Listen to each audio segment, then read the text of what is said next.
सभी साथियों, सबसे पहले तो मैं आप सभी से क्षमा चाहता हूं क्योंकि हमारी कक्षा जो है वो बहुत दिनों तक नहीं आई थी।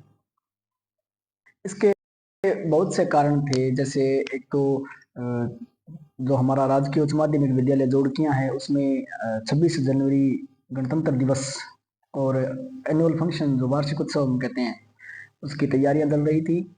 उसके दौरान मुझे बुलाया गया था किसी कार्यों के, जो कार्यों का संचालन था। कुछ कार्य थे ऐसे जिसमें परेड मार्च था स्काउटिंग का, ठीक है। और इसी के साथ ही कुछ जैसे व्यवस्था बनाने में टीचर लगे हुए थे, तो जो उनका अतिरिक्त प्रभार है उनके लिए मुझे वहाँ पर इनवाइट किया गया था। तो लेकिन अब जो वर्तमान में हमारी जो कक्षा है वो यथावत रहेगी जैसे पहले थी, ठीक है। तो इतिहास की हमारी चर्चा थी जिसमें हमने इतिहास में बहुत सी चीज़ों का हमने चर्चा कर ली थी हमने उसके, और जिसके अनुसार मैंने आपको बताया था कि इतिहास का अर्थ क्या होता है, इतिहास की पृष्ठभूमि कैसी होती है, इतिहास की परिभाषा क्या है, ठीक है। और इतिहास में बहुत से लोगों के, बहुत से जो इतिहासकार है उनके जो वर्णन थे उनको मैंने बताया था, उनके जो कोटेशन थी, उनके जो कथन थे वो मैंने आपको बताए थे। और इन्हीं के साथ हमने इतिहास को 3 भागों में बांटा था, प्राग ऐतिहासिक, आद्य ऐतिहासिक और ऐतिहासिक काल। प्राग ऐतिहासिक जो था उसको हमने पाषाण काल कहा था, और पाषाण काल का कालक्रम मैंने आपको लिखवा दिया था जो हमारी क्लास का अंतिम चरण था, ठीक है। तो आज मैं आपको उसी ऐतिहासिक काल के संदर्भ में आज आगे चर्चा मैं आपके साथ करूंगा। इसमें देखिए, प्राग ऐतिहासिक काल को मैं 3 भागों में विभाजित करूंगा, ठीक है। जैसे मैं इस प्राग ऐतिहासिक काल को पाषाण काल ही कह देता हूं। इस पाषाण काल को मैं 3 भागों में आगे विभाजित करने जा रहा हूं, जिसमें देखिए ये लीजिए 3 भाग हैं। पहला भाग जो है वो है पूरा पाषाण काल, ठीक है। पूरा पाषाण काल, ये ये कब से कब तक था? देखिए ये 25 लाख बीसी, 25 लाख बीसी से लेकर और 10,000 बीसी, 10,000 बीसी, यानी यहां तक मैं आपको ये कह सकता हूं कि जो पूरा पाषाण काल है ये 25 लाख ईसा पूर्व से लेकर, 25 लाख वर्ष ईसा पूर्व से लेकर 10,000 वर्ष ईसा पूर्व तक था, ठीक है। यहां तक आपको समझ में आ गया होगा। उसके बाद में मध्य पाषाण काल, उसके बाद कौन सा है? मध्य पाषाण काल।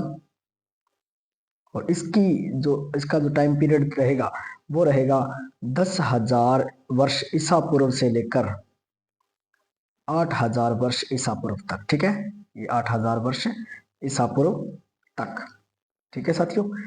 और अगला जो रहेगा वो है हमारा नव पाषाण काल, नव पाषाण काल। ये जो नव पाषाण काल है इसका जो समय है साथियों वो है 8,000 वर्ष ईसा पूर्व से लेकर 6,000 वर्ष ईसा पूर्व, ठीक है। आपको इतना याद रखना है। क्या ये मैं चलूं आगे? अगर आपको ये समझ में आ गया तो मैं आगे चलता हूं। देखिए, अब इनकी मैं विस्तार से चर्चा करता हूं, ये सब क्या है, ठीक है। इसकी विस्तार से मतलब ये विस्तार से चर्चा करते समय देखिए, अब आगे देखिए एक चीज मैं आपको बता देता हूं कि पहले हम चर्चा करेंगे पूरा पाषाण काल की, ठीक है। पूरा पाषाण काल,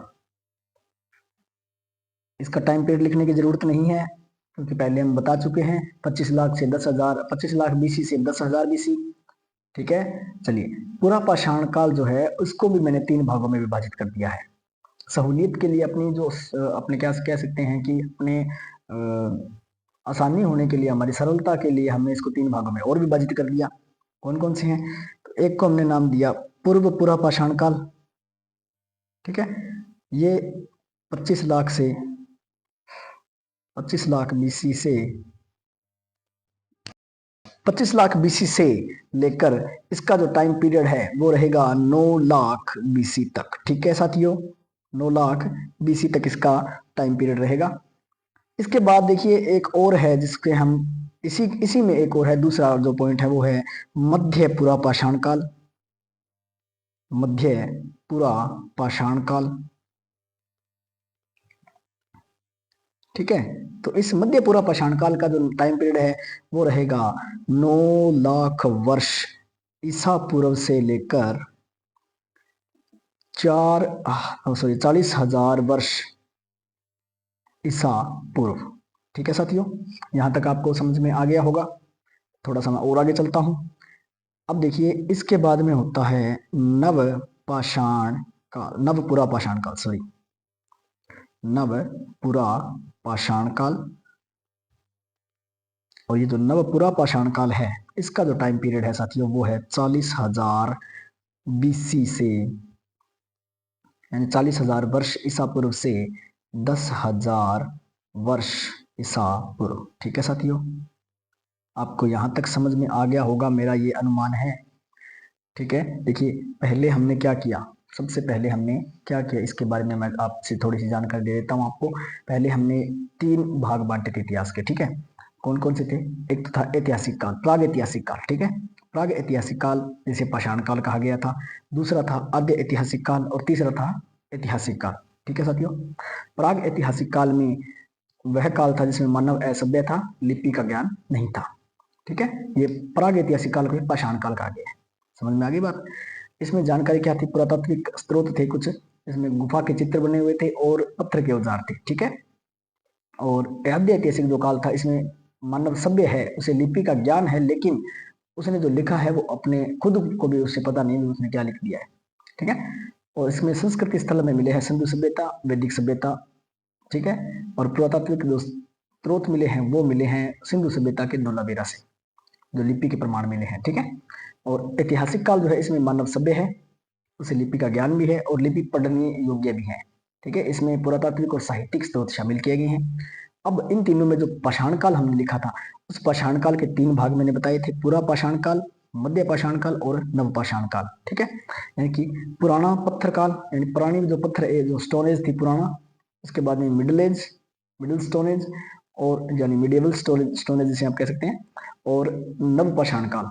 ठीक है, जो नया जो पाषाण काल है उसकी। ठीक है, और पूरा पाषाण काल को भी मैंने 3 भागों में विभाजित कर दिया, जो पूरा जो क्या कह सकते हैं पूर्व पूरा पाषाण काल, मध्य पूरा पाषाण काल और नवपुरा पाषाण काल। ठीक है साथियों, चलिए इसके बाद देखिए आगे चलते हैं। आगे देखिए, आगे ये जो पूरा पाषाण काल है, मैं इस पूरा पाषाण काल की मैं चर्चा करने जा रहा हूं आपसे। इसमें देखिए कुछ विद्वानों के कथन है, पुरातात्विक विद्वान है, इनके कथन देखिए क्या है। इनके कथन है, इनमें पहला व्यक्ति है, इनमें पहला व्यक्ति है डॉक्टर प्राइम रोज, डॉक्टर प्राइम रोज।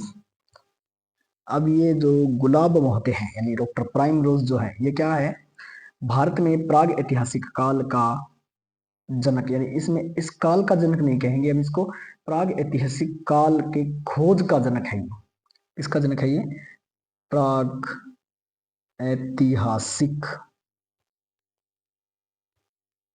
काल की खोज का जनक। ठीक है साथियों, ये प्राग ऐतिहासिक काल की खोज का जनक है। यहां तक आपने समझ में आ गई है ये कौन है, डॉक्टर प्राइम रोज। अभी डॉक्टर प्राइम रोज के बारे में थोड़ी सी और चर्चा कर लेते हैं। ये पहली चीज तो इसके बारे में ये थी कि प्राग ऐतिहासिक काल या पाषाण काल की खोज का जनक है। दूसरा 1842 यानी 1842, कहाँ, कर्नाटक जिला, सॉरी कर्नाटक राज्य, इस कर्नाटक राज्य के रायचूर जिले में, रायचूर जिले में लिंग सुगूर नामक स्थान पर, ठीक है, इस स्थान पर इन्होंने क्या की थी, पाषाण उपकरण यानी उपकरण, जो पत्थर के जो उपकरण थे उनकी खोज की इन्होंने। ठीक है, पाषाण उपकरणों की खोज कर ली इस व्यक्ति ने। अब अगली चीज देखिए, इसमें क्या क्या इसको प्राप्त हुआ था। इसको प्राप्त क्या हुआ देखिए, एक तो इसको प्राप्त हुआ था पत्थर का छुरा, पत्थर का क्या हुआ था प्राप्त, छुरा। ठीक है साथियों, और दूसरी इसको प्राप्त हुई थी पत्थर की फाल। अब ये फाल क्या होती है देखिए, हल आपने देखा होगा, हल के अंदर जो आगे आगे की तरफ जो तिकोनी लकड़ी लगी होती है इसे फाल कहा जाता है। तिकोनी लकड़ी या लोहे का जो होता है इसे फाल कहा जाता है, जो खुदाई में काम आता है। ठीक है, जैसे हमने फावड़ा कुदाली देखी होगी, फावड़े के जो आगे जो लगी होती है इस प्रकार,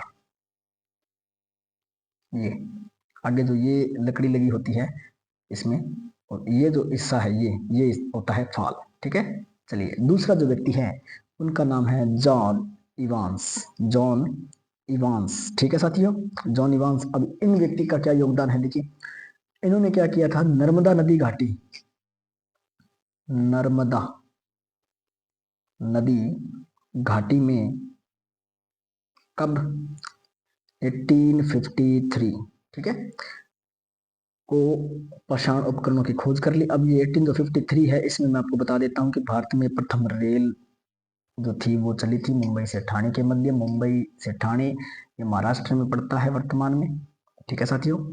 आगे चलो, अब इसमें देखिए खोजी गई वस्तु बस वही पाषाण उपकरण कुछ भी। अगला जो व्यक्ति है वो है रॉबर्ट ब्रुश फुट, ये इंपॉर्टेंट व्यक्ति है, इसके बारे में लगातार क्वेश्चन आते हैं। अब इसने खोजा क्या, इसने खोजी हैंड एक्स।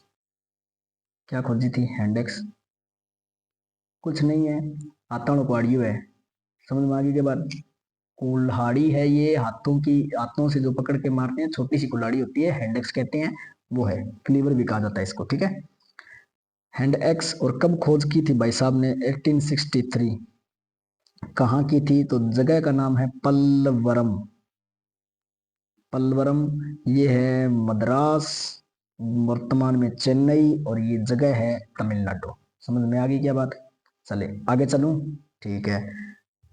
आगे देखिए एक और व्यक्ति है, एक राजा है विलियम किंग, विलियम किंग व्यक्ति है, एक भाई साहब है हमारे विलियम किंग। इस व्यक्ति ने क्या किया, अब ये देखो मद्रास में ज्यादा जा रहे हैं, पत्थर के उपकरणों की खोज की थी 1884 में।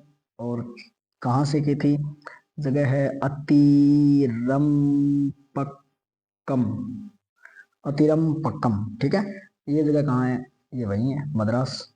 आलियो सगड़ा का सगड़ा बाजा फिर है मद्रास का नहीं, कीन कीन राज्य दगड़गोल, ठीक है, इनसे भी पत्थर के उपकरण मिले थे वहां से, ठीक है साथियों।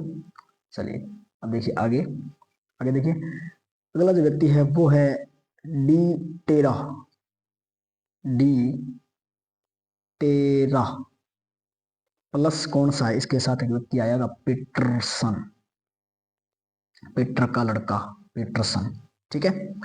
अब देखिए इन्होंने कहा 1935 में, पहली बात तो ये याद रखनी है, येल कैम्ब्रिज अभियान दल, इनका जो अभियान दल था इसका नाम क्या था, येल कैम्ब्रिज, ये एक विश्वविद्यालय के द्वारा आए गए थे, येल कैम्ब्रिज अभियान के द्वारा। इन्होंने कहा एक पठार है पोतवार पठार, ठीक है, पोतवार पठार, ये कहाँ है, हमारे पड़ोसी देश में है, भारत के बच्चे पाकिस्तान में, ठीक है, पाकिस्तान में इन्होंने अनुसंधान कार्य किया था, ठीक है, आपको ये ध्यान रखना है, पाकिस्तान में किया था इन्होंने, क्योंकि उस समय देखिए पाकिस्तान और भारत अलग अलग नहीं थे। पोतवार की पठार ये हम भारत ही कह सकते हैं वैसे तो, बाकी अब वर्तमान में इसको पाकिस्तान कहना स्टार्ट कर दिया गया है, ठीक है। चलिए अब देखिए अगला है स्टुअर्ट पिगट, स्टुअर्ट पिगट नाम का व्यक्ति है। इन्होंने भी 1935 में प्राग ऐतिहासिक काल के बारे में विस्तार से बताया। इन्होंने एक पुस्तक लिखी थी द प्री हिस्टोरिका, कौन सी पुस्तक थी, द प्री हिस्टोरिका, ठीक है। इस पुस्तक में इन्होंने बड़े ही विस्तार से बताया कि प्राग ऐतिहासिक काल, पाषाण काल ये होता है, पाषाण काल वो होता है, फलाना दिमकड़ा, ये सब इसमें इस व्यक्ति ने बता दिया, ठीक है। अब देखिए ये अब अपना स्टार्ट होता है पूर्व पूरा पाषाण काल, ठीक है साथियों, पूर्व पूरा पाषाण काल, ठीक है। चलिए इसका देखिए कालक्रम मैंने बता दिया, 25 लाख बीसी से 9 लाख बीसी, दोबारा चर्चा करने की जरूरत नहीं है। इसमें देखिए जो उपकरण मिले थे मुख्यतः एक पत्थर से मेल खाते थे जिसका नाम था क्वार्टजाइट, ठीक है, क्वार्टजाइट नामक पत्थर के उपकरण मिले थे। और इस जो ये जो संस्कृति है ना, यहाँ पर जो संस्कृति थी उसे कहा जाता था कोर संस्कृति, कोर संस्कृति, ठीक है साथियों, कोर संस्कृति।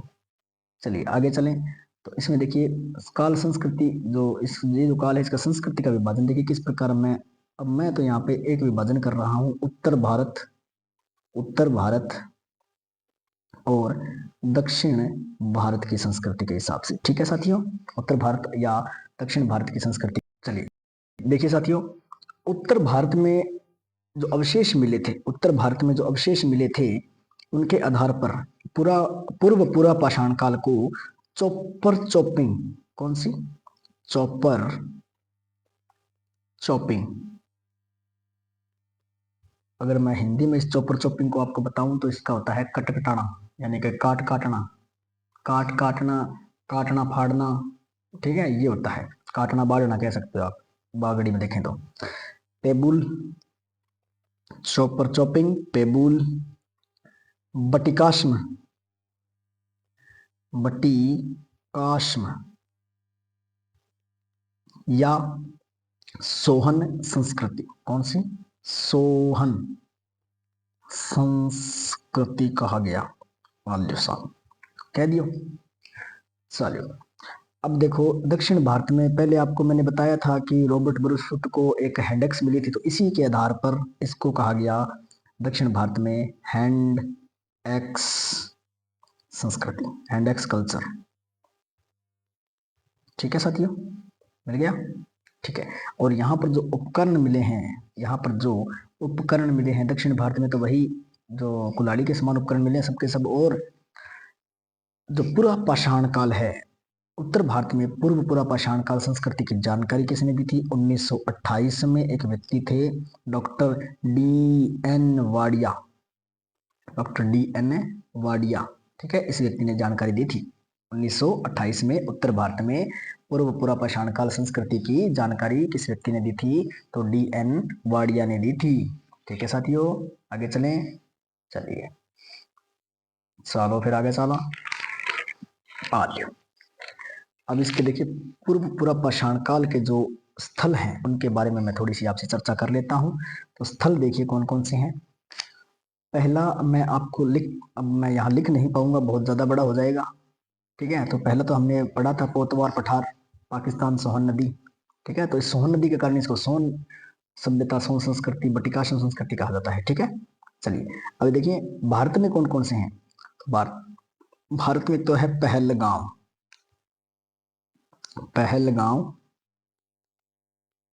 एक मिनट सॉरी, इसको मैं मिटा देता हूं। चलिए अब इसको लिख देते हैं। ठीक है, पहलगांव। ठीक है, ये पहलगांव कहाँ है? तो ये भी, ये जम्मू कश्मीर में है, जम्मू कश्मीर। ठीक है साथियों, दूसरा जम्मू कश्मीर में कौन सा है? चौंतरा, चौंतरा। इस चौंतरा की देखिए क्या है, इसमें यहाँ पर क्या हुआ है कि एक तो चौपर चौपिंग, यानी उत्तर भारत और दक्षिण भारत दोनों संस्कृतियों के प्रमाण यहाँ मिले हैं चौंतरा में। ठीक है, यहाँ पर आप बताओगे उत्तर प्लस दक्षिण भारत संस्कृतियों के प्रमाण मिले हैं। ठीक है ना साथियों, संस्कृतियों के प्रमाण मिले हैं। अच्छा, मैं आपको एक और बात बता देता हूँ कि इस क्लास की कोई भी पीडीएफ आपको नहीं दी जाएगी। मैं इसके लिए बहुत ही क्षमा प्रार्थी रहूंगा आपके। चलें तो अगला देखिए, अगला जम्मू कश्मीर से आए तो नीचे आए राजस्थान में। ठीक है, तो राजस्थान का एक जगह है, राजस्थान में डीडवाना। ये जो डीडवाना है, डीडवाना राजस्थान में पूरा पाषाण काल संस्कृति का उदाहरण है। ठीक है, प्रमुख स्थल है यहाँ पर। उसके बाद में थोड़ा सा साइड में हुए तो यहाँ पे आ गया यूपी। अब यूपी में कौन सा है जगह? यूपी में देखिए बेलन नदी है, एक बेलन। ठीक है, बेलन नदी घाटी, इलाहाबाद। अब इसको प्रयागराज कर दिया गया, इसका नाम आपको पता है क्या? इलाहाबाद में पूरा पाषाण काल संस्कृति के उदाहरण है। इसका वर्तमान में नाम क्या है? प्रयागराज है। आप प्रयागराज ही लिखोगे। और अब आपको मैं एक और बात बता देता हूं, आपसे थोड़ा सा जनरल नॉलेज की आपसे देखिए बात कर लेते हैं। जो यूपी के जो मुख्यमंत्री हैं वो, उनका नाम है योगी आदित्यनाथ। ठीक है, तो ये जो योगी आदित्यनाथ है ये गोरखपुर से सांसद है। ठीक है, गोरखपुर से क्या है? ये सांसद है। आपको ये ध्यान रखना है। गोरखपुर कभी एक समय था जब गोरखपुर सबसे लंबा रेलवे प्लेटफॉर्म हुआ करता था भारत का, लेकिन वर्तमान में नहीं है। अब आप मुझे कमेंट में बताइए कि वर्तमान में भारत का सबसे बड़ा रेलवे प्लेटफॉर्म कौन सा है। वर्तमान में भारत का सबसे बड़ा रेलवे प्लेटफॉर्म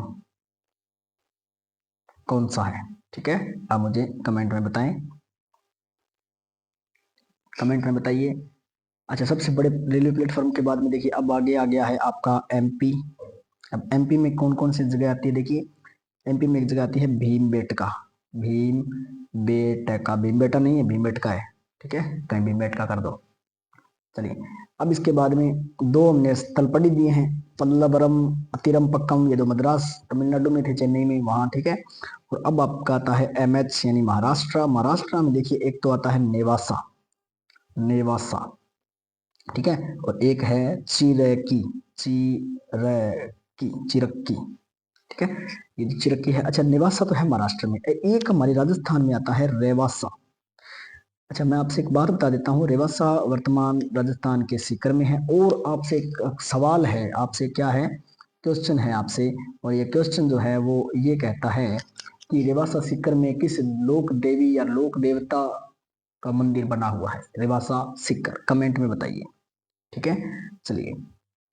अच्छा, अब मैं एक छोटी सी बात आपसे बता देता हूँ कि कल गणतंत्र दिवस था, मैं आपके साथ रूबरू नहीं हो पाया, क्षमा प्रार्थी रहूंगा, लेकिन उसमें एक बहुत ही शानदार बात मुझे आपके साथ शेयर करनी है।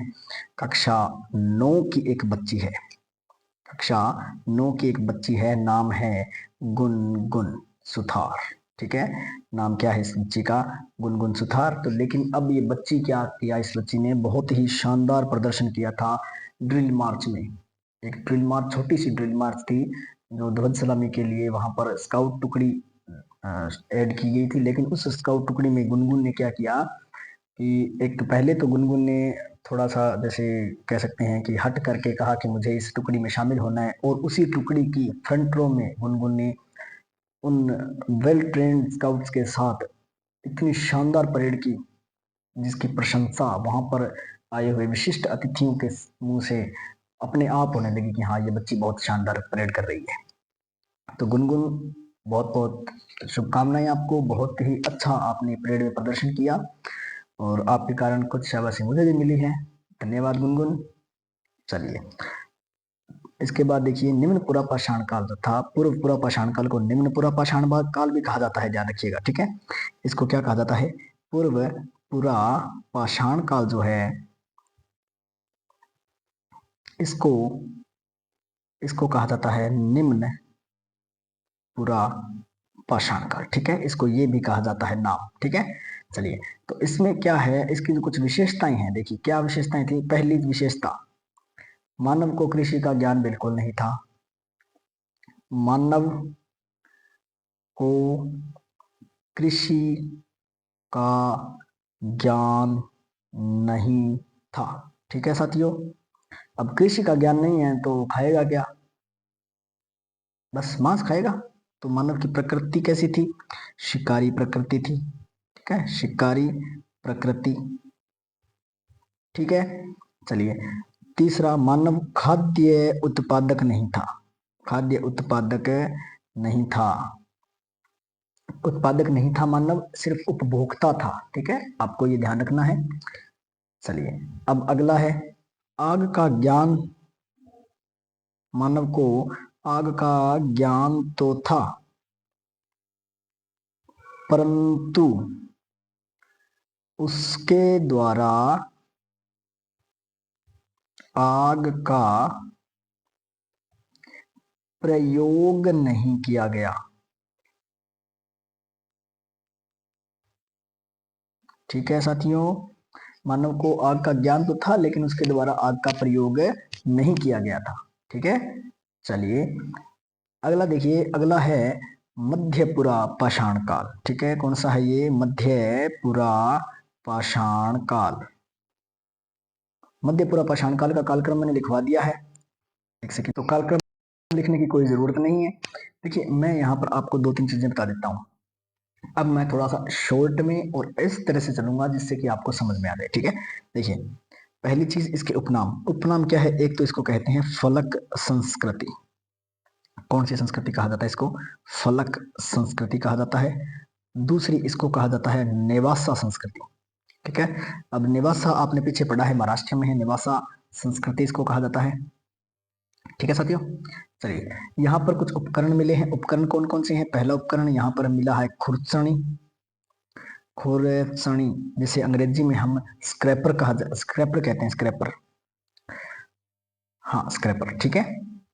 अगला बेंधनी। बेंधनी जिसे पॉइंट कहा जाता है, बेंधनी या बेधनी, ठीक है।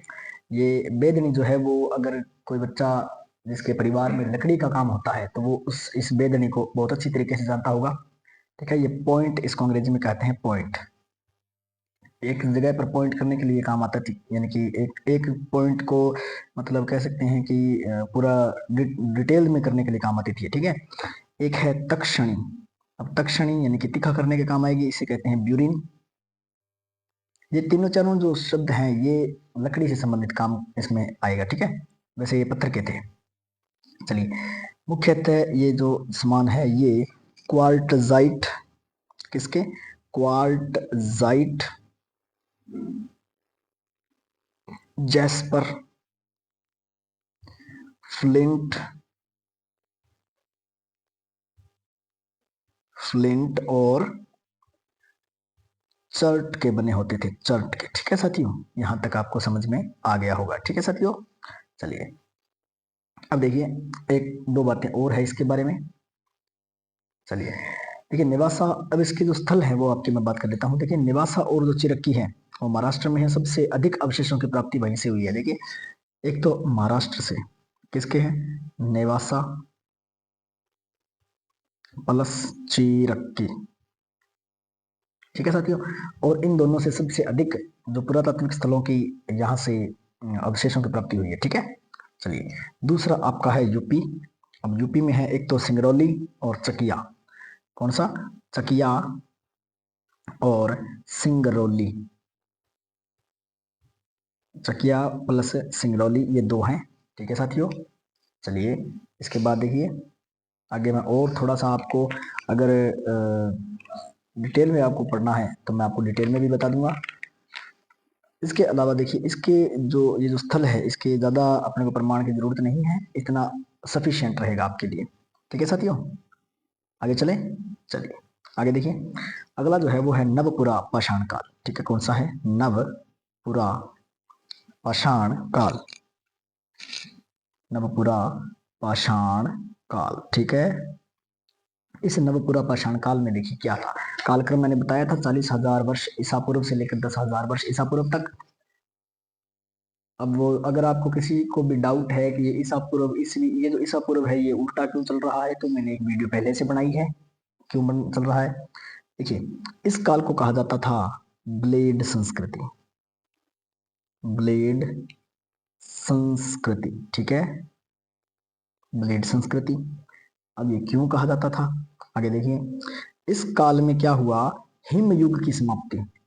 हिम युग, हमने एक काल पढ़ा था कि एक तो काल था वो बर्फ, जहाँ से ध्रुवों, जो पूरी पृथ्वी थी उस पर बर्फ जमी हुई थी, ठीक है। और इसमें क्या था कि जब इसकी समाप्ति हुई थी ना हिम युग की, तब आई थी स्टोन एज। आगे देखिए, हिम युग की समाप्ति, हिम युग की समाप्ति प्लस तापमान वृद्धि, ठीक है, होने के कारण मानव ने भोजन के नवीन साधन खोजे, ठीक है। ऐसा होगा तो मानव को नवीन साधन खोजे जाएंगे। और ये जो नवपुरा पाषाण काल है, इसी में एक मानव की उत्पत्ति हुई थी, होमो सेम्पियस। होमो सेम्पियस मानव का वैज्ञानिक नाम है, होमो सेम्पियस, आपको पता है, ठीक है। देखिए, मानव की कई प्रजातियां पाई जाती है। मानव बहुत सी प्रजाति में, जैसे अफ्रीका वाले मानव को नाइग्रिया, पता नहीं नाइजीरिया से कुछ कहते हैं, मुझे कमेंट कंफर्म नहीं है क्या कहते हैं, लेकिन मैं आपको बता दूंगा कि हाँ ऐसा ऐसा कुछ होता है, ठीक है। अगली कक्षा में मैं जरूर इसके बारे में चर्चा करूंगा कि मानव के कितने प्रकार होते हैं, मानव की प्रजाति कितने प्रकार की होती है। जैसे जीवों में प्रजाति होती है वैसे ही मानव में भी प्रजाति होती है। मैं आपको हाँ उदाहरण से बता सकता हूँ। देखिए ये जो हमारा, जैसे मान के चलिए ये एक महाद्वीप है, ठीक है। जैसे ये एक महाद्वीप है, जैसे अफ्रीका महाद्वीप हमने कहा है, ठीक है। ये अफ्रीका महाद्वीप है, यहाँ मेडागास्कर है।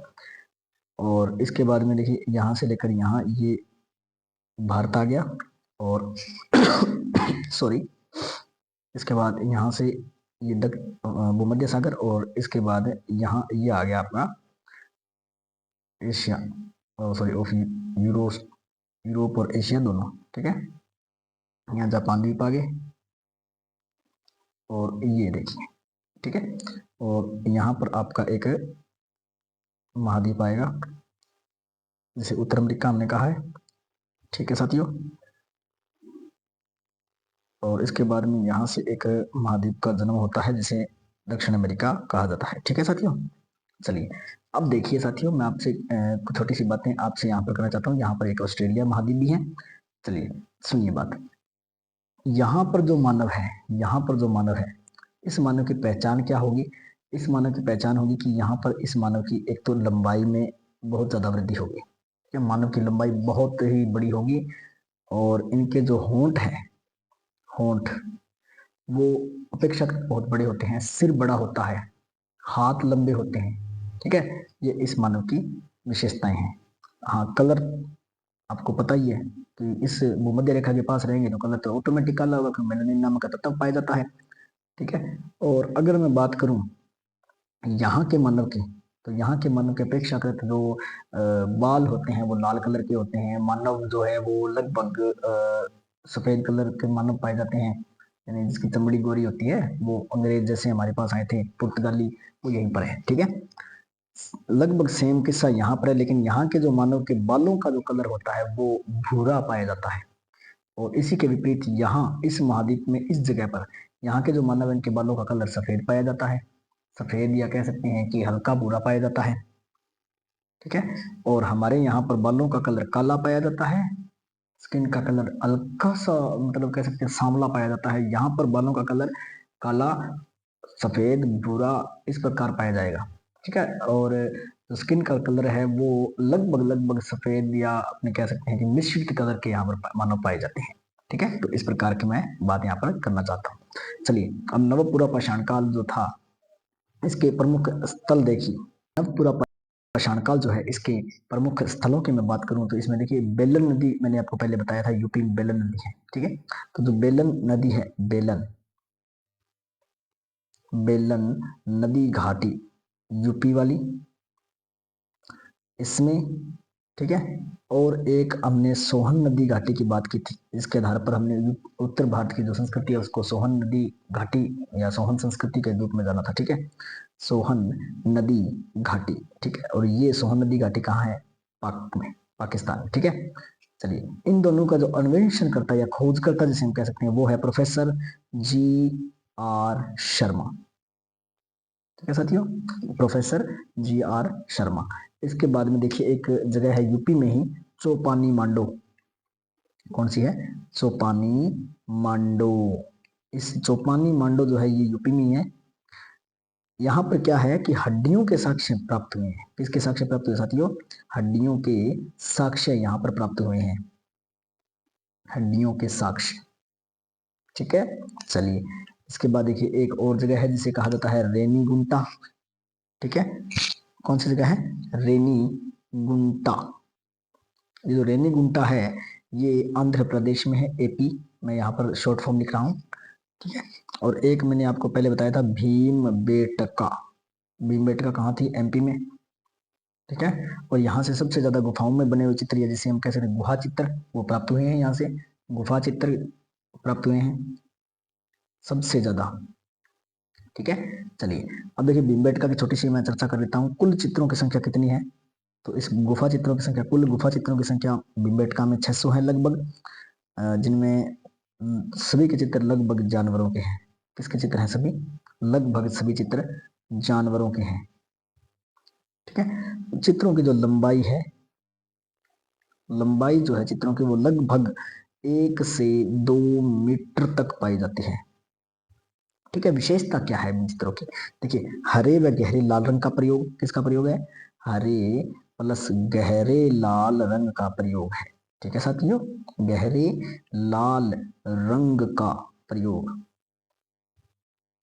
ठीक है, प्लस चित्रों में भयावता, चित्रों में क्या है? चित्रों में भयावहता यानी कि डरावनापन। ठीक है, और चित्र किस किस चीज, किस किस जानवर के ज्यादातर चित्र बनाए गए हैं? तो वो है आपके, एक तो हमारी हिरण। देखिए, हिरण वैसे ऐसा नहीं लिखा जाता, हिरण को हरिण कहते हैं। ठीक है, ऐसे लिखा जाता है ये हरिण। हरिण प्लस 12 सिंगा, हरिण प्लस 12 सिंगा, दोनों ही एक ही जीव प्रजाति के हैं, लेकिन इसके 12 सिंग होते हैं। सिंग देखिए इस प्रकार होते हैं, यहाँ सिंग हो गया तो इस सिंग को यूं कर देते हैं और ऐसे ऐसे सिंग हो जाते हैं, इसके बहुत सारे सिंग हो जाते हैं। ठीक है, वैसे मूल सिंग 2 होते हैं, इनके चित्र इनमें बहुत ज्यादा होते हैं। ठीक है, तो आपका देखिए जो पूरा पाषाण काल है ये कंप्लीट हो चुका है। कल हम इसमें नव पाषाण काल की चर्चा करेंगे। तब तक के लिए आप इस वीडियो को लाइक कर दीजिए अगर आपको ये वीडियो पसंद आती है, चैनल को सब्सक्राइब कर दीजिए, शेयर कर दीजिए अपने दोस्तों के साथ, और अपने अध्ययन में मशगूल रहिए, स्वस्थ रहिए, इसी कामना के साथ। और अगर मैं छोटी सी बातें कल के 26 जनवरी या एनुअल फंक्शन प्रोग्राम की करूं, तो सबसे पहले तो मैंने बताया है कि मेरे जो प्रिय कुछ विद्यार्थी हैं, नहीं वैसे तो सभी विद्यार्थी प्रिय विद्यार्थी हैं, लेकिन कुछ विद्यार्थी ऐसे हैं जिनसे मतलब कहते हैं कि बहुत ज़्यादा प्रेम आपको हो, मतलब हो, प्रेम से मैं वहाँ पर उन बच्चों के साथ रहता हूँ, बहुत ज़्यादा प्रेम से। ठीक है, इनको देखकर हाँ ये लगता है कि हाँ ये विद्यार्थी है जो मुझे रिप्रेजेंट कर सकता है। ठीक है, तो उनमें बहुत से विद्यार्थियों को कल सम्मानित किया गया था, जिनमें प्रिंस काना राम सबसे पहले मेरा प्रिय विद्यार्थी के रूप में शामिल होता है। दूसरा जो है वो पारस मोहनलाल, निखिल मोहनलाल, जो इनमें 2-3 लड़कियां भी हैं, जिनमें निशा श्री शिषपाल और एक दिव्या कृष्ण सिंह, ये भी ये जो लड़कियां हैं ये बहुत ही शानदार पढ़ती हैं, बहुत अच्छा प्रदर्शन इन बच्चियों के द्वारा किया गया है। ठीक है, और ये बच्चियां मतलब एक मैं कह सकता हूँ कि घरेलू कार्य के साथ साथ पढ़ाई का कार्य करना सबसे पहली चीज तो लड़कियों के लिए बहुत ही मुश्किल होता है, लेकिन फिर भी मैनेजमेंट बहुत अच्छा करते हैं। ठीक है, चलिए, और आपको उज्जवल भविष्य की कामना के साथ बहुत ही आप शानदार प्रदर्शन आगे करें। इसी के साथ जय हिंद, जय भारत।